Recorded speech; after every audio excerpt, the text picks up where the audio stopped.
Hello everyone.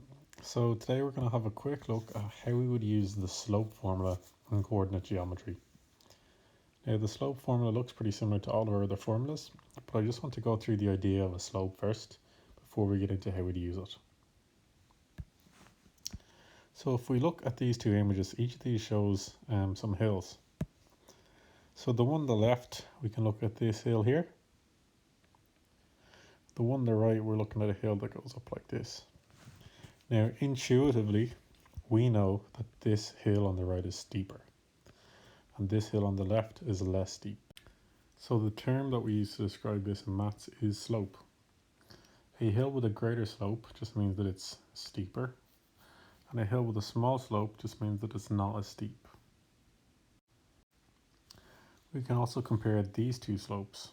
Even though the slopes seem to be similar, one of them is going up as we go from left to right, the other is going down as we go from left to right. So we can see this one is going up and this one is going down.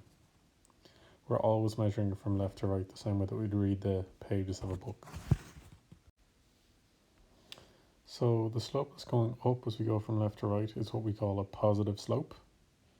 And a slope that goes down as we go from left to right will be what we call a negative slope. This means that if we were to calculate out the values for the slope on the left would be positive, and the slope on the right would have a negative sign in front of the slope. So we'll look at an example now of two lines that I've drawn here in a graph, just to try and solidify our understanding of it. One of the lines has a slope of 1, and the other line has a slope of 2.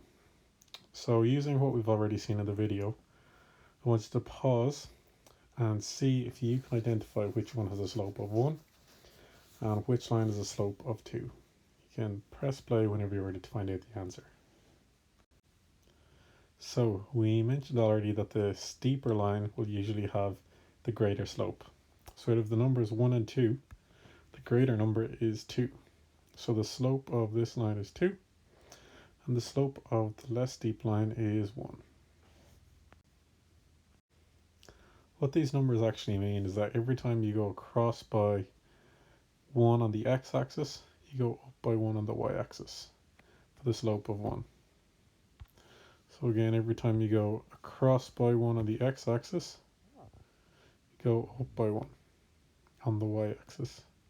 Cross by 1 on the x-axis, up by 1 on the right-axis, and so on. And that's how you get all of those points on that line.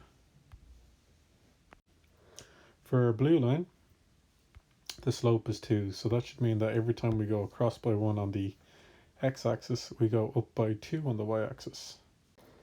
So we'll just show this quickly with one of the points. Start off here at the origin, or point 0, 0. Anytime we go across by 1 on the x-axis, so like we went from 0 to 1, then because the slope is 2, it means to get the next point, we go up by 2. So we're going to go from 0 up to 2 to get the next point. To get the next one, we go across by 1, so we've gone from 1 to 2. Then on the y-axis, we're going to go up by 2. And then across by 1, up by 2. And you can see that pattern continues down here as well. So if that makes sense to you, we're going to go on to another example that includes negative slopes. If it doesn't, take a minute to rewatch over it. If you have a question, you can write it down into your copy to ask me afterwards. Okay, so again, I've created two lines here. One of them has a slope of 0.5 or a half. The other one has a slope of minus 0.5 or minus 1/2. If you want to pause the video and try and think back, see if you can identify which one is which, do so now. When you think you have it figured out, press play again. So, hopefully you remember back to when we were looking at the second set of slopes that we've seen on the video. If we look from left to right, one of the slopes is increasing as it goes from left to right. The other is decreasing as it goes from left to right. The one that is increasing or climbing is going to be the positive one. So we can say that this is our slope 0.5 here for this line. The one that is decreasing is minus 0.5. Now you've probably noticed that both of these have the same number. So that means they're equally as steep. It's just that one of them is going up, the other one is going down. I know that these numbers are less than 1. We have 0.5. So all that means is when we're trying to decide where the next point is, if we go from here, then anytime we go across by 1, we just go up by 0.5, or we go up by a half to get our next point. Then across by 1, up by a half. Across by 1, up by a half, and so on. For a negative slope, if we have any given point, we want to get the next one, we go across by 1. And then because it's negative, we go down by a half. Again, across by 1, down by a half. Across by 1, down by a half to get the next point, and so on. If you're ready to move on, we're going to look at how we can use a formula to find the slope of any line. If you need to take more time, go back over the video. If you have a question, make sure you write it down to ask me. So let's say we've been given 2 points, A and B, that are on the same line. And we've been asked to find the slope of the line AB. Now we can use any 2 points that are on the line, and they don't have to be the start and end point. Knowing any 2 points on the line is enough to calculate the slope from. So if we look up the formula for the slope, we'll get a formula that looks like this. M is equal to y2 minus y1 over x2 minus x1. Now, you might be wondering what this M here on the left hand side stands for, and that's pretty reasonable. What M actually stands for is slope, believe it or not. So it's really important to remember that most of the other symbols in our formulas are pretty self-explanatory. Our y2 or y1, our x2 and our x1. But M always stands for slope in coordinate geometry. If you're wondering why they don't use S for slope, I don't know for sure, but I imagine it's because sometimes S is used for speed, and a lot of the time when we look at graphs, those graphs can tell us about an object's speed. So that's why it's important to use a different letter for slope.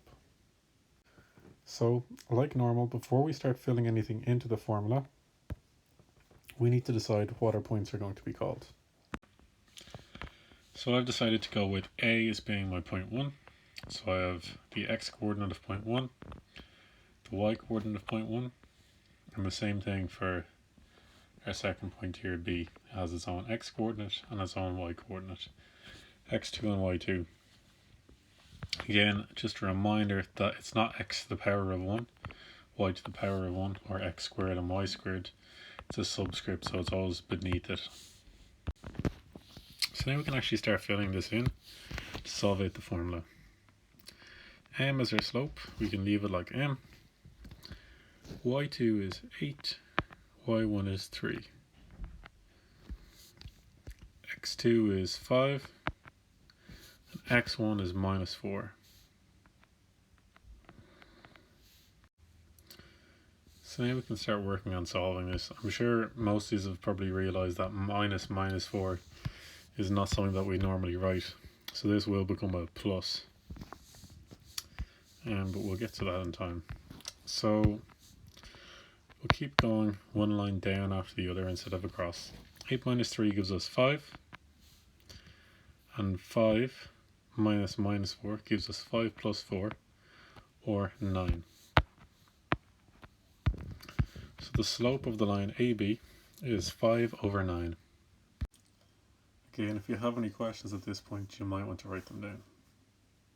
So now we'll have a look at one more example. We've got 2 points, we can call these E and F. So the point E is 1, 5, and the point F is 3, 2. If we're asked to find the slope of the line going through E and F, so they might call it the line EF, then what we have to do first of all is write out the slope formula.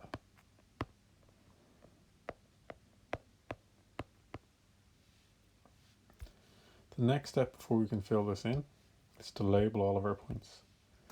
Please do not skip this step, because people who do usually end up mixing up their x1s and their x2s and their y1s and their y2s. So it's really important that we have them labeled there so we can get them checked off. Now we start filling them in.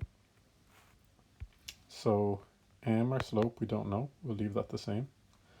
y2 is 2, y1 is 5. x2 is 3, x1 is 1. At this point again I just pause to double check I've got all those numbers filled in correctly. Then we can move on and try and simplify this and solve it. So 2 minus 5 is minus 3, and 3 minus 1 is 2.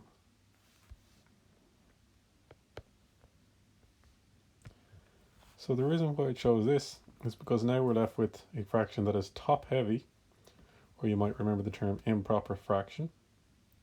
It is also negative. So first of all, it is perfectly fine to have a slope that is negative, so it's fine to keep that negative number there.